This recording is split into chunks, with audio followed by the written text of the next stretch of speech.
Chapter 3. Tom's Evil Brother. Says Tom. You may be right, but then he looks worried. What will he do? He asks. We can make it out of wood, I say. But Tom just shakes his head. I don't have enough money. My evil older brother stole half of my money so he could have a better house. That's why I have to make my house out of straw. It's the only building material I can afford, he says. That's so sad. Do you pigs have any money? And by the way, what are your names? He asks. Pigs? Oh, right. Because of our pig costumes, he thinks Felix and I are pigs. These pig costumes really work well. I'm starting to think that they're disguises because no way a costume creator would try to make these so realistic. Wait a minute, I say. Can you keep a secret? Yeah, Tom answers. We tell Tom everything except for the part where we came here via mirror. And that we know how his and his brother's story goes. We just told them that we're visiting Pound. Speaking of Tom, brother, I wonder who the evil one is. Is it the second pig or the third pig? How can I ask him that? Wait, I know. Do you know what your brother's house is made out of? I asked Tom. Which one? I have two, Tom says. The evil one, I reply. Bricks, I think. The evil brother has to be the third pig. Meanwhile, Felix is playing with some pigs about his age. I think they will keep him from getting into trouble. So I and Tom continue chatting. Tom tells me that his evil brother's name is Titan and his nice brother's name is Owen. He also tells me that he thinks he knows the hotel Titan is in and how to get here.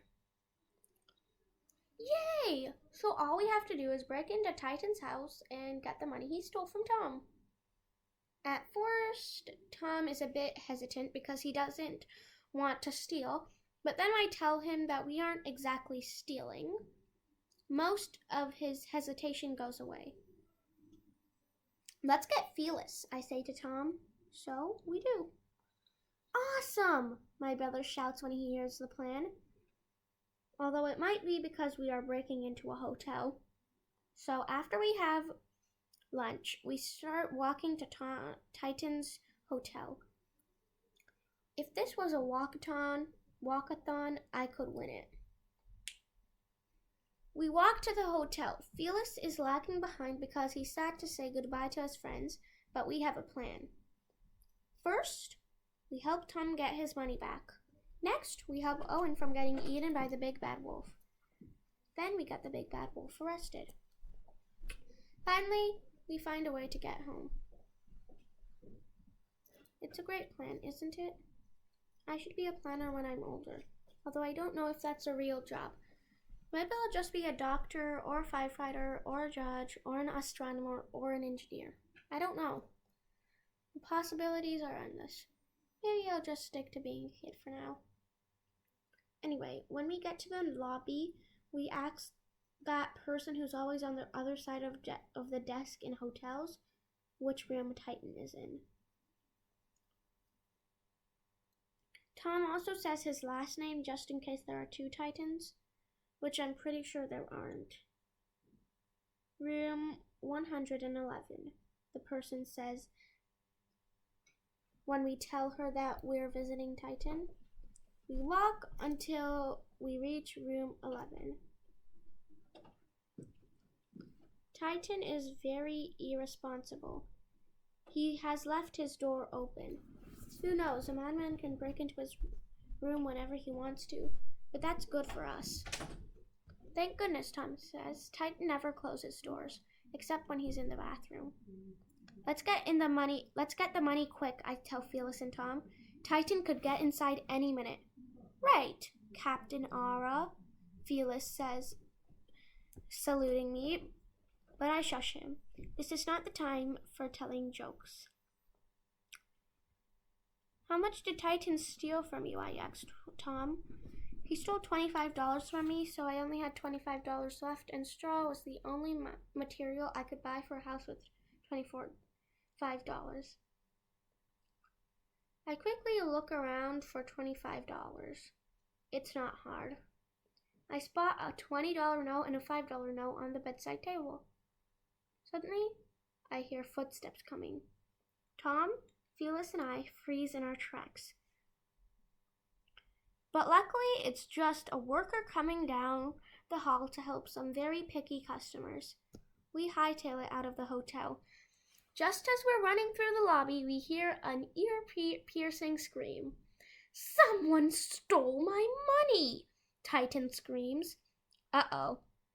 I, Tom, and Felix go. We're about half a mile away from the hotel, and we stop to take a breath. That was close, my brother says. Way too close for my liking, I say.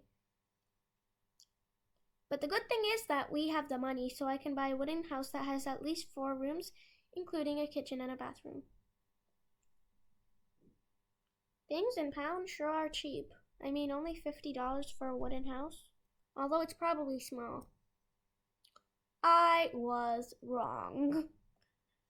When we walk to the place where Tom's going to buy his house, I'm shocked.